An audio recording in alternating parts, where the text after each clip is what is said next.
Canadian Foreign Minister Anita Anand welcomed the Foreign Minister of the Group of Seven or G7 in Niagara-on-the-Lake on Tuesday, November 11, where they posed for a family photo before talks began. For the G7 Foreign Affairs Ministers Ministerial, and we're going to have a very productive. Ministers from Ukraine, Brazil, India, Saudi Arabia, South Africa, and other nations were also invited to the meeting. Good company in a collaborative and cooperative spirit. So, welcome. Hi, everybody. The G7 discussions are expected to center on Ukraine and the Middle East, as President Donald Trump's peace initiatives face mounting challenges.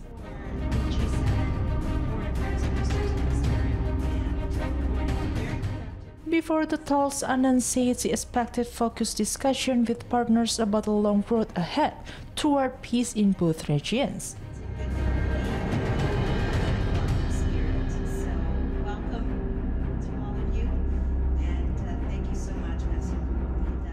The meeting followed last month's decision to postpone a planned summit between Russia President Vladimir Putin and Trump after Moscow rejected an immediate ceasefire in Ukraine, clouding hopes for negotiations.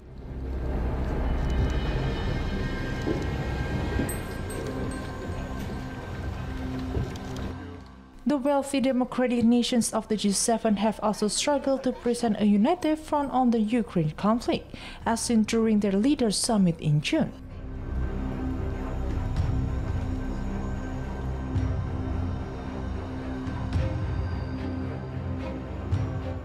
Russian forces continue to attack and encircle Ukrainian troops in Krasnoyarsk, known as Pokrovsk in Ukraine, in the Donetsk region, while Ukrainian forces claim to have struck a Russian oil refinery, according to separate battlefield reports released by both sides on Tuesday.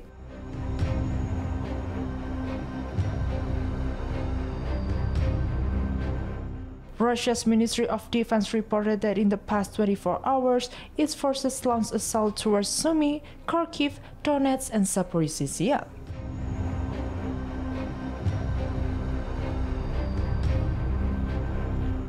In Krasnoyarsk, Russian troops continue to assault Ukrainian forces, preventing encircled units from retreating.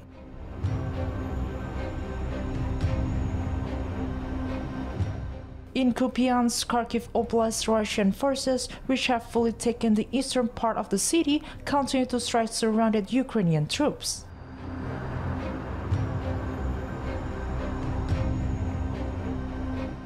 A report issued by Ukrainian General Staff on Tuesday said Ukrainian forces repelled Russian attacks from multiple directions, including 63 assaults in the Pokrovsk sector.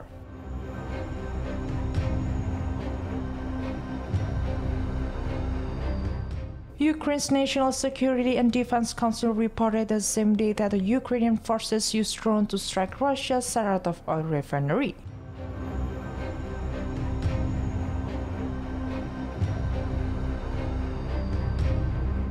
The Ukrainian Air Force said that beginning at 6 p.m. local time on Monday, Russian forces launched 119 drones attack on Ukraine, primarily targeting frontline regions such as Donetsk, Kharkiv, and Odessa.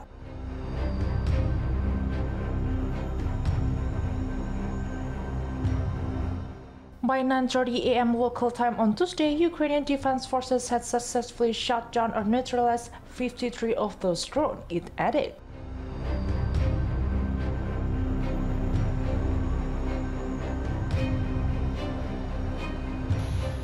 Kyiv city government announced on Tuesday that due to large-scale Russian attacks on Ukrainian infrastructure, power outages will be implemented in the capital, and temporary adjustment might be made to electricity and transportation operations.